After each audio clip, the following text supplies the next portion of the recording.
শেখ হাসিনা পরিবারের 7টি plot, flat ও 124টি account জব্দ করল দুদক। সম্পত্তি দেখাশোনার জন্য প্রশাসক নিয়োগের অনুমতি আদালতের। পাচার হওয়া কয়েকশো কোটি ডলার চলতি বছরই ফেরত আনার আশা অর্থ উপদেষ্টার। 1 মাসেই দৃশ্যমান হবে অগ্রগতি।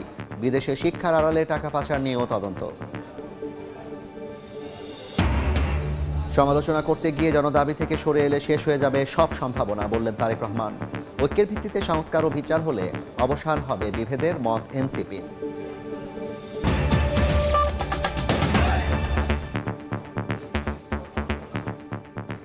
জনপদের সময়ের সঙ্গে আছি আমি জাফর সাদিক। শেখ হাসিনা পরিবারের সদস্যদের নামে থাকা 7টি প্লট, ফ্ল্যাট জব্দ করেছে দুদক। একই সঙ্গে 124টি অ্যাকাউন্টে থাকা 625 কোটি টাকা ফ্রিজ করেছে সংস্থাটি। এদিকে জব্দ করা সম্পত্তি দেখাশোনার জন্য প্রশাসক নিয়োগের অনুমতি দিয়েছেন আদালত। রাজধানীর গুলশান 2-এর 71 নম্বর রোডের এই বাসার একটি ফ্ল্যাটের মালিকানা ব্রিটিশ এমপি টিউলিপ সিদ্দিকের। দুদক বলছে 2015 সাল পর্যন্ত আয়কর নথিতে উল্লেখ করলেও পরবর্তীতে ছলচাতুরির মাধ্যমে ভুয়া নোটারি রেজিস্ট্রেশন মূলে ছোট বোন আজমিনা সিদ্দিককে ফ্ল্যাটটি হস্তান্তর করেন। নাম থাকতে পারে, আমি তো সবার নামও জানি না, কারণ এই বিল্ডিং 96 সালে হয়েছে আর কি, হ্যান্ডওভার হয়েছে। একইভাবে সেগুনবাগিচায় এই বাসায় টিউলিপের মা শেখ রেহেনার ফ্ল্যাটের সন্ধান পেয়েছে দুদক। তারা বলছে মালিকানা শেখ রেহেনার থাকলেও পরবর্তীতে ব্যারিস্টার মঈন গনিকে পাওয়ার অফ অ্যাটর্নি দিয়ে দেয়। 206 number flat number Sheikh Rehena ম্যাডামের ছিল, পরে উনি ব্যারিস্টার মহিউদ্দিন স্যারকে পাওয়ার অ্যাটর্নি দিয়েছে। দুদকের অনুসন্ধানে এই 2 ফ্ল্যাটসহ ধানমন্ডিতে জয়পুতুলের নামে থাকা সুধা সদন, রাদওয়ান মুজিব সিদ্দিকের নিকটনে 2টি প্লট এবং গাজীপুরের শেখ রেহেনার 2 দাগে 10% জমি জব্দ করতে যাচ্ছে দুদক। সংস্থাটির আবেদনের প্রেক্ষিতে আদালত জব্দের নির্দেশনা জারি করে। অর্জিত স্থাবর সম্পদ যাতে অন্যত্র স্থানান্তর, হস্তান্তর বা রূপা বেহাত না হতে পারে, সেই জন্য বিজ্ঞ আদালতে আবেদন করা হয়েছিল। সেই আবেদন বিজ্ঞ আদালত কর্তৃক গৃহীত হয়েছে। এদিন শেখ হাসিনা সহ পরিবারের সদস্যদের নামে 124টি ব্যাংক অ্যাকাউন্টে 635 কোটি টাকা জব্দের আদেশ আদালত থেকে পেয়েছে দুদক। 124টি অ্যাকাউন্টে যে অর্থে রয়েছে সেটা বিজ্ঞ আদালত থেকে সে বিষয়ে অবরুদ্ধকরণের আদেশ প্রদান করা হয়েছে। পূর্বাঞ্চলে অবৈধভাবে প্লট গ্রহণের ঘটনায় তদন্তে নেমে শেখ পরিবারের এসব স্থাবর অস্থাবর সম্পদের সন্ধান পেয়েছে দুদক। তাসলিম তৌহিদ, সময় সংবাদ, ঢাকা। এবছরের মধ্যেই পাচার হওয়া কয়েকশো কোটি ডলার ফেরত আনা সম্ভব হবে বলে জানিয়েছেন অর্থ উপদেষ্টা ডক্টর সালেহউদ্দিন আহমেদ। ক্রয় সংক্রান্ত কমিটির বৈঠক শেষে তিনি বলেন, 1 মাসের মধ্যে অগ্রগতি দৃশ্যমান হবে। বিদেশে শিক্ষার আড়ালে পাচার হওয়া টাকার বিষয়টিও তদন্ত হচ্ছে। অর্থ পাচার বাংলাদেশের অর্থনীতির একটি বড় ক্ষত। পাচারের অর্থ ফেরানোর চেষ্টায় সরকার। এর মধ্যে 200টির বেশি আইনি সংস্থার সঙ্গে আলোচনা হয়েছে। তার মধ্যে 30টির মতো প্রতিষ্ঠানের সঙ্গে চুক্তি হতে পারে। আলোচনা হচ্ছে বিভিন্ন দেশের সঙ্গেও। মঙ্গলবার সচিবালয়ে ক্রয় সংক্রান্ত কমিটির বৈঠক শেষে অর্থ উপদেষ্টা জানান, পাচারের অর্থ ফেরানোর বিষয়ে 1 মাসের মধ্যে অগ্রগতি দৃশ্যমান হবে। তদন্ত হবে শিক্ষার আড়ালে টাকা পাচারের বিষয়েও। আমরা চেষ্টা করছি ইমিডিয়েটলি যেটি পারি, কতগুলো সেন্সিটিভ কেস করা হয়েছে অন্যগুলোরও আমরা চেষ্টা করছি যে যত তাড়াতাড়ি অ্যাটলিস্ট প্রসেসটা শুরু করি, কিছুটা ইন্ডিকেশন কিছু আসো। এদিকে অর্থ মন্ত্রণালয়ের বিশেষ সহকারী ডক্টর আনিসুজ্জামান চৌধুরী প্রথম দিন অফিস করেন সচিবালয়ে। কথা বলেন অর্থনীতির বিভিন্ন দিক নিয়ে। দেশ একটি অর্থনৈতিক ভঙ্গুরতার মধ্য দিয়ে যাচ্ছে, যা আগে কখনো হয়নি, এমন মন্তব্য করেন তিনি। প্রধান উপদেষ্টার সঙ্গে আলোচনায় বিভিন্ন দেশ টাকা ফেরত দিতে আগ্রহ দেখিয়েছেন বলেও জানান তিনি। ট্রেড ডেটা খুবই ইজি, কারণ প্রত্যেকটা আইটেম একটা মানে সুই সুতো পর্যন্ত রেকর্ডেড হয়, কোথায় যাচ্ছে, কখন গেছে, কার কাছে গিয়েছে, কে পাঠিয়েছে। এবং এটা খুবই দরকার আপনার টাকা পাচার বন্ধ করার জন্য। যে জায়গায় টাকা গিয়েছে ওরা বেনিফিশিয়ারি, ওরা সহজে ছাড়বে না। কিন্তু প্রফেসর ইউনূস সাহেব, আমাদের শ্রদ্ধেয় প্রধান উপদেষ্টা, ওনার সামনে ওনারা নিজেরাই অফার করছে। বাজেট, ঋণ ব্যবস্থাপনা অর্থনীতির জন্য চ্যালেঞ্জ বলে মন্তব্য করেন বিশেষ সহকারী। করুণাময় খোদা তাআলার কাছে আমি। সানবীর রূপল, সময় সংবাদ, ঢাকা। সমালোচনা করতে গিয়ে গণদাবি থেকে সরে এলে দেশের সব সম্ভাবনা শেষ হয়ে যেতে পারে বলে আশঙ্কা প্রকাশ করেছেন বিএনপির ভারপ্রাপ্ত চেয়ারম্যান তারেক রহমান। সন্ধ্যায় রাজধানীতে এক অনুষ্ঠানে ভার্চুয়ালি যুক্ত হয়ে একথা বলেন তারেক রহমান। সংস্কার মানে শুধু সংবিধান কিংবা নির্বাচনী ব্যবস্থা নয়, বরং মানুষের নানা সমস্যা সমাধানে রাজনৈতিক দলগুলোর প্রস্তাবনা থাকা উচিত বলে জানান বিএনপির ভারপ্রাপ্ত চেয়ারম্যান। আলাদা আয়োজনে নেতারা বলেন, আওয়ামী লীগের দোসররা এখনও দেশকে অস্থিতিশীল করার চক্রান্ত করছে। দেশে চলমান পরিস্থিতি নিয়ে নানা মহলে সমালোচনার মধ্যেই বিএনপি নেতারা বলছেন, সংকট সমাধানে ঐক্যবদ্ধ থাকার বিকল্প নেই। মঙ্গলবার ন্যাশনালিস্ট ডেমোক্রেটিক মুভমেন্ট এনডিএম আয়োজিত ইফতার মাহফিলে লন্ডন থেকে ভার্চুয়ালি অংশ নেন বিএনপির ভারপ্রাপ্ত চেয়ারম্যান তারেক রহমান। তিনি বলেন, সমালোচনা করতে গিয়ে গণদাবি থেকে সরে এলে দেশের সব সম্ভাবনা শেষ হয়ে যেতে পারে। জনগণের প্রয়োজনীয় বিষয় নিয়ে রাজনৈতিক বিতর্ক আয়োজনেরও পরামর্শ তার। বাস্তবধর্মী সমালোচনা অবশ্যই করব একজন আরেকজনের, কিন্তু সমালোচনা করতে গিয়ে এমন পরিস্থিতিতে যাতে আমরা এসে না দাঁড়াই যেখানে আমরা জনগণের এই ইস্যুগুলোকে, দেশের এই ইস্যুগুলোকে আমরা অ্যাড্রেস করতে ভুলে যাব, আমাদের কাছে অন্য কিছু মুখ্য হয়ে যাবে, এগুলো গৌণ হয়ে যাবে। এটি যদি হয় তাহলে এই দেশের সম্ভাবনা সব শেষ হয়ে যাবে, নষ্ট হয়ে যেতে পারে। এবং অবশ্যই এটি আমাদের এই ঘরে উপস্থিত কারোরই সেটি চাওয়া নয়। এদিন বনানীতে সাংবাদিকদের সম্মানে আমরা বিএনপি পরিবার আয়োজিত ইফতার মাহফিলে যোগ দেন বিএনপির স্থায়ী কমিটির সদস্য মির্জা আব্বাস সহ দলের শীর্ষ কয়েকজন নেতা। বলেন, স্বৈরাচার পালিয়ে গেলেও দোসররা বিভিন্ন জায়গায় বসে ষড়যন্ত্র করছে। আওয়ামী দোসররা আজকে অবস্থান নিয়েছে সচিবালয়, থানা পরিষদ, ইউনিয়ন পরিষদ, সমস্ত জায়গায় তারা অবস্থান নিয়েছে। সুতরাং আপনাদের উচিত হবে ওই সমস্ত খোঁজখবর সংগ্রহ করে দেশে এবং জাতিকে বাঁচানোর জন্য। আলাদা অনুষ্ঠানে অংশ নিয়ে বিএনপির আরেক স্থায়ী কমিটির সদস্য নজরুল ইসলাম খান বলেন, নিজেদের মধ্যে ঐক্যের ফাটল ধরলে সুযোগ তৈরি হবে পতিত স্বৈরাচারের। যে ঐক্যটা পরিপূর্ণতা লাভ করলো 2024 সালের জুলাই আগস্ট মাসে, এই ঐক্যটাকে টিকিয়ে রাখতে হবে। এই ঐক্যকে কোনোভাবে যদি বিঘ্নিত করা হয় তাহলে সেই সুযোগ নেবে পতিত স্বৈরাচার, পতিত রাজনীতি। একই দিন রাজধানীতে ভাসানী স্মৃতি সংসদ আয়োজিত এক অনুষ্ঠানে যোগ দিয়ে বিএনপির ভাইস চেয়ারম্যান বরকতুল্লাহ বুলু বলেন, নির্বাচনে বিলম্বের কারণে অনাকাঙ্ক্ষিত কোনো ঘটনা ঘটলে অন্তর্বর্তী সরকার দায়ী থাকবে। শফিকুজ্জামান রুবেল, সময় সংবাদ, ঢাকা। এখনও বিপদ কাটেনি বলে সতর্ক করে জাতীয় নাগরিক পার্টির আহ্বায়ক নাহিদ ইসলাম বলেছেন, দেশের বিরুদ্ধে ষড়যন্ত্র চলছে। সব দলের মধ্যে নীতিগত দ্বিমত থাকলেও রাজনৈতিক ঐক্যের ভিত্তিতে সফলভাবে সংস্কার ও গণহত্যার বিচার সম্পন্ন করে সব বিভেদের অবসান হবে বলে আশাবাদী দলের মুখ্য সংগঠক হাসনাত আব্দুল্লাহ। নতুন পুরনোদের মিশেলে এক আনন্দঘন পরিবেশ। ইফতার মাহফিলের আয়োজন পরিণত হলো রাজনীতিবিদদের মিলন মেলায়। জুলাই চেতনায় নতুন দল গঠনের পর মঙ্গলবার হোটেল ইন্টারকন্টিনেন্টালে জাতীয় নাগরিক পার্টির ইফতারে আমন্ত্রিত অতিথি হয়ে আসেন বিএনপি, জামায়াত সহ বিভিন্ন রাজনৈতিক দল ও অঙ্গ সংগঠনের নেতারা। অংশ নেন সিনিয়র সাংবাদিকরাও। অনুষ্ঠানে জাতীয় নাগরিক পার্টির আহ্বায়ক নাহিদ ইসলাম বলেন, জাতীয় ঐক্য ছাড়া ফ্যাসিবাদ বিলুপ্ত সম্ভব নয়। জুলাই চার্টারের মধ্য দিয়ে সংস্কার ও নতুন রাজনৈতিক বন্দোবস্ত করতে হবে।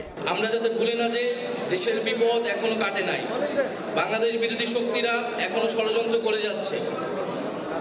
রাজনীতিবিদ এবং অভ্যুত্থানের শক্তিদের মধ্যে অনৈক্য, সামরিক বেসামরিক আমলাতন্ত্র, মাফিয়া, লুটেরা, ব্যবসায়িক শ্রেণী ও ষড়যন্ত্রকারী নানান বৈদেশিক শক্তিকে সুযোগ করে দিতে পারে। দলের দক্ষিণাঞ্চলের মুখ্য সংগঠক হাসনাত আব্দুল্লাহ বলেন, দলগুলোর মধ্যে দ্বিমত থাকলেও রাজনৈতিক ঐক্যের ভিত্তিতে সংস্কার ও গণহত্যার বিচার সম্পন্ন করতে হবে। আমরা প্রত্যাশা করছি এই রমজানে, এই ইফতারের মধ্য দিয়ে আমাদের মধ্যে যে বিভেদ রয়েছে, আমাদের মধ্যে রাজনৈতিক যেই বিভেদগুলো রয়েছে, সেই বিভেদগুলোকে আমরা বিভেদ উত্তর আমরা একটা ঐক্যমত্যের জায়গায় পৌঁছাতে পারবো। জুলাই চেতনায় বৈষম্য বিরোধী বাংলাদেশ গঠনে এনসিপি কার্যকর ভূমিকা রাখবে বলেও আশাবাদী জাতীয় নাগরিক পার্টির নেতারা। সাদিকুর রহমান, সময় সংবাদ, ঢাকা। দেশ থেকে দুর্নীতি ও দুঃশাসন দূর করতে জামায়াত ইসলামী লড়াই করছে বলে মন্তব্য করেছেন দলটির আমির ডাক্তার শফিকুর রহমান। রাজধানীর মিরপুরে এক ইফতার অনুষ্ঠানে উপস্থিত হয়ে একথা বলেন তিনি। দেশে কুরআন ও সুন্নাহ ভিত্তিক শাসন প্রয়োজন উল্লেখ করে জামায়াতের শীর্ষ নেতা বলেন, মানবিক ও কুরআন ভিত্তিক বাংলাদেশ বিনির্মাণে জামায়াত ইসলামী সবাইকে পাশে চায়।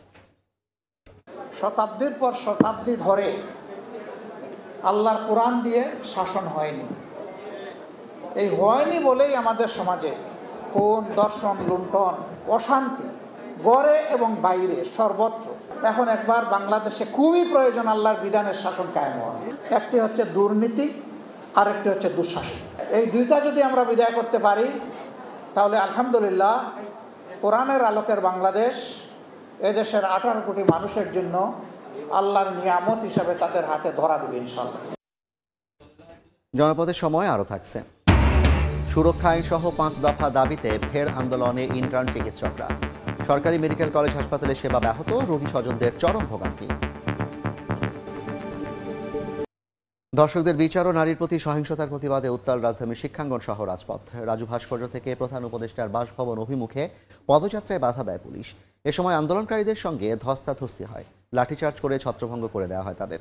এর আগে অবস্থান কর্মসূচি থেকে সহিংসতা প্রতিরোধে ব্যর্থতার দায়ে আইন ও স্বরাষ্ট্র উপদেষ্টার পদত্যাগ দাবি করেন শিক্ষার্থীরা। বাংলাদেশের পুলিশ প্রশাসন আজকে হামলা চালাইলো, আমাদের ভাইদেরকে আহত করলো। আমরা এই স্বরাষ্ট্র উপদেষ্টার পদত্যাগ চাই। নিপীড়নের বিরুদ্ধে স্মারকলিপি দিতে যেও নিপীড়নের শিকার হলাম। আমাদেরকে আমি নিবৃত্ত করার চেষ্টা করি, কিন্তু তারপরে আমাদের 7-8 জন আজকে আহত হয়েছে। এসি রমনাজন ওকে হঠাৎ করে এক সাইডে ও গেছে, ওকে ধরে ব্যাপক আকারে পিটাইছে। ওর গেঞ্জি টেঞ্জি টি শার্ট যা ছিল সব ছিঁড়ে গেছে।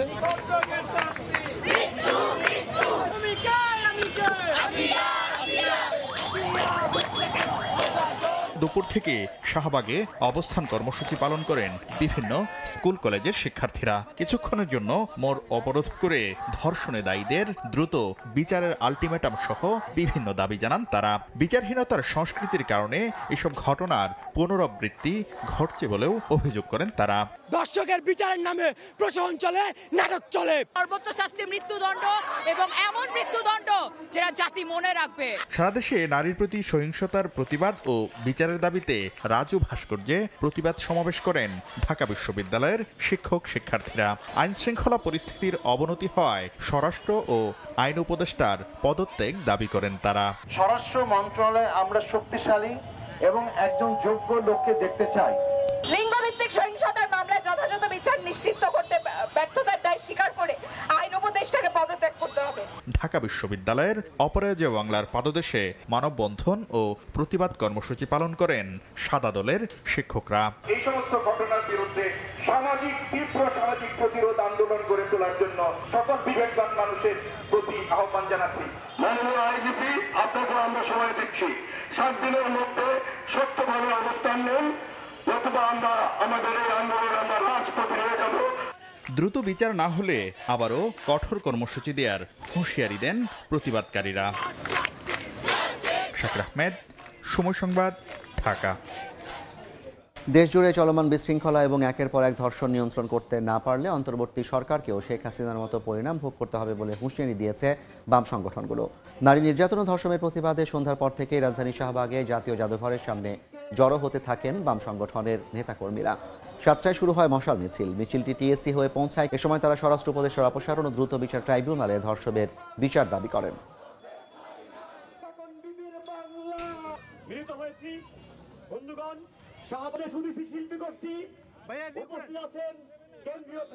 খুবই সংক্ষিপ্তভাবে, আজকে তনু হত্যার বিচার হয়নি বলে আজকে আসিয়া যে ধর্ষণের শিকার হয়েছে তার বিচার হবে কিনা আমরা জানি না। যতক্ষণ পর্যন্ত এই ধরনের খুন, ধর্ষণ, নিপীড়নের বিচার না হবে, এই সরকার তার নিরাপত্তা দিতে না পারবে, ততক্ষণ পর্যন্ত আমাদের এই মশাল প্রজ্বলিত থাকবে। পুলিশ নারীদের গায়ে হাত দিয়েছে, নারীদের চুল টেনে ছিঁড়েছে, যেটার ভিকটিম আমি নিজেই। নারীদের চুলের মুঠি ধরে রাস্তায় ফেলে দিয়েছে এবং বুট পরা পায়ে দলিত করেছে। সুরক্ষা আইন সহ 5 দফা দাবিতে ফের আন্দোলনে ইন্টার্ন চিকিৎসকরা বিভিন্ন সরকারি মেডিকেল কলেজ হাসপাতালে সেবা বন্ধ রেখেছেন এবং কর্মসূচি পালন করছেন তারা। সকাল থেকে হাসপাতালের সামনে বিক্ষোভ শুরু করেন তারা। এ সময় দাবি আদায়ে বিভিন্ন স্লোগান দেন। রাজশাহী মেডিকেলে কমপ্লিট শাটডাউন ঘোষণা দিয়েছেন চিকিৎসকরা। হাসপাতালের আউটডোরে বন্ধ চিকিৎসা সেবা। এদিকে রংপুরে আংশিক শাটডাউন কর্মসূচি পালন করছে সরকারি ও বেসরকারি মেডিকেল কলেজের শিক্ষার্থী, বিসিএস স্বাস্থ্য ক্যাডার ও পোস্ট গ্র্যাজুয়েট ট্রেনি চিকিৎসক। আন্দোলনকারীদের অভিযোগ, 2013 সালে মেডিকেল সহকারীরা ডাক্তার উপাধি ব্যবহারের অধিকার চেয়ে রিট পিটিশন দায়ের করেন। 11 বছর ধরে মামলাটি বিচারাধীন থাকায় আইনি নিষেধাজ্ঞা সত্ত্বেও মেডিকেল সহকারীরা অবৈধভাবে এই উপাধি ব্যবহার করছেন।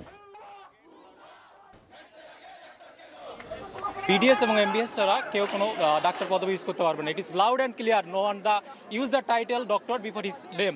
Without MBBS or BDS doctor. আমরা তো এই দাবিগুলো এই জন্য নিয়ে আসি যাতে সাধারণ মানুষ সেবা পায়। তাহলে আমরা এই দাবিগুলো যে সরকারের কাছে নিয়ে যাচ্ছি তাহলে সেটা কেন তারা মানবে না? আমাদের দাবিগুলো তো উপযুক্ত এবং যৌক্তিক দাবি। তারা এসএসসি পাস করে ন্যূনতম 2.5 জিপিএ নিয়ে তারা 3 বছরের 4 বছরের কোর্সে এনরোল হয়ে যাচ্ছে। প্রান্তিক জনগণদের যে ডাক্তার এই পদবি ব্যবহার করে যে সেবা দিচ্ছেন, এটা তো রীতিমতো একটা প্রতারণার শিকার। আগামীকাল হাইকোর্ট থেকে আমাদের রায় দেওয়ার কথা, রায় দেওয়ার আগ পর্যন্ত আমরা আমাদের কর্মসূচিটা চলমান রাখবো এবং এরপরেও যদি আমাদের পক্ষে রায় না আসে আমরা আরো হার্ডলাইনে যাওয়ার জন্য আমরা প্রস্তুত আছি। এবার বাজার দরের খবর।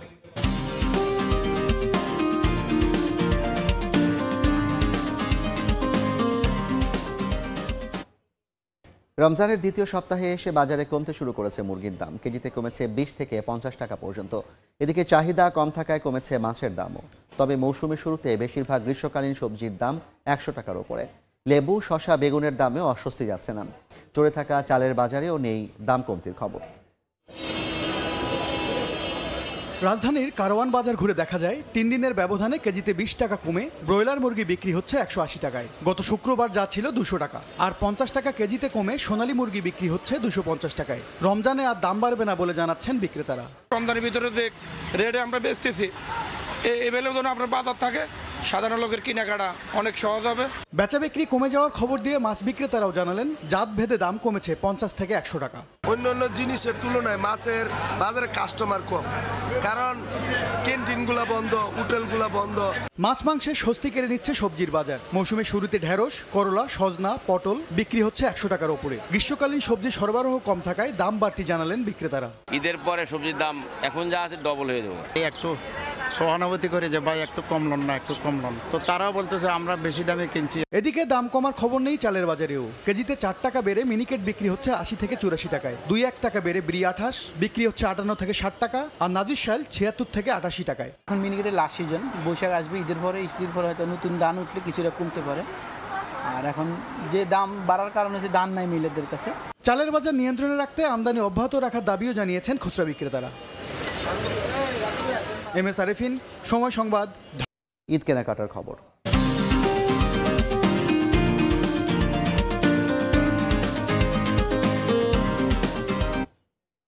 ঈদ সামনে রেখে ফার্নিচারের প্রতি বাড়ছে ক্রেতা আগ্রহ ও ভিড় বাড়ছে নামি দামি ব্র্যান্ডগুলোতে। বেশি চাহিদা লক্ষ্য করা যাচ্ছে সোফা ও ডাইনিং টেবিলে। কেউ বা আবার কিনছেন ঝাড়বাতি। আভিজাত্য আর বাহারি নকশার আসবাবপত্র সাজিয়েছে ফার্নিচার ব্র্যান্ডগুলো। ঐতিহ্য ও আধুনিকতার মেশেলে দৃষ্টিনন্দন খাট, সোফা, ডাইনিং টেবিল তৈরিতে প্রাধান্য পেয়েছে ক্রেতার রুচি ও স্থায়িত্ব। প্রয়োজন কিংবা পরিবর্তন, ঘরের সৌন্দর্য বাড়াতে ঈদ কেনাকাটায় ফার্নিচারের শোরুমে আসছেন আগ্রহী ক্রেতারা। দেশি কিংবা বিদেশি ভালো মানের ফার্নিচারের মূল্য নিয়ে নেই কোনো অনুযোগ। ঈদ উপলক্ষে নামি দামি এসব ব্র্যান্ডগুলো সব ধরনের আসবাবপত্রে রেখেছে 5 থেকে 10% মূল্য ছাড়। প্রতিষ্ঠানগুলো বলছে অন্য মাসের তুলনায় রমজানে বিক্রি বাড়বে 40% পর্যন্ত। ব্র্যান্ডের ফার্নিচারে বিনামূল্যে বিক্রয়ত সেবার নিশ্চয়তা দিচ্ছে কোম্পানিগুলো। রোজায় মুন্সিগঞ্জে বেড়েছে ফল সরবরাহ, এরপরও দাম ঊর্ধ্বমুখী। মৌসুমি ফলে ভরপুর মুক্তারপুর হাট। তরমুজ, বাঙ্গি, আপেল, আনার সহ নানা জাতের ফলের সরবরাহ বেড়েছে বাজারে। তবে দাম বেশি রাখার অভিযোগ ক্রেতাদের। প্রতি পিস তরমুজের দাম বেড়েছে 50 টাকা পর্যন্ত। অন্য ফলও কেজিতে 10 থেকে 20 টাকা পর্যন্ত বেশি দামে কিনতে হচ্ছে। প্রতিদিন এই হাটে বিক্রি হয় প্রায় কোটি টাকার মৌসুমি ফল।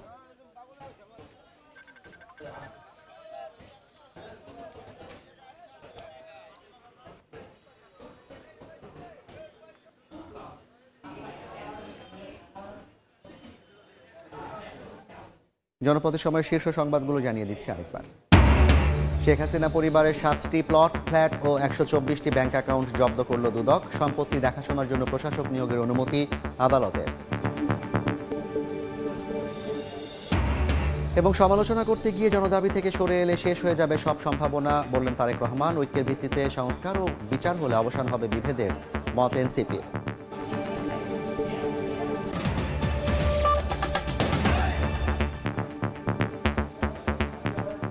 এই ছিল জনপদের সময়। সঙ্গে থাকুন সময়।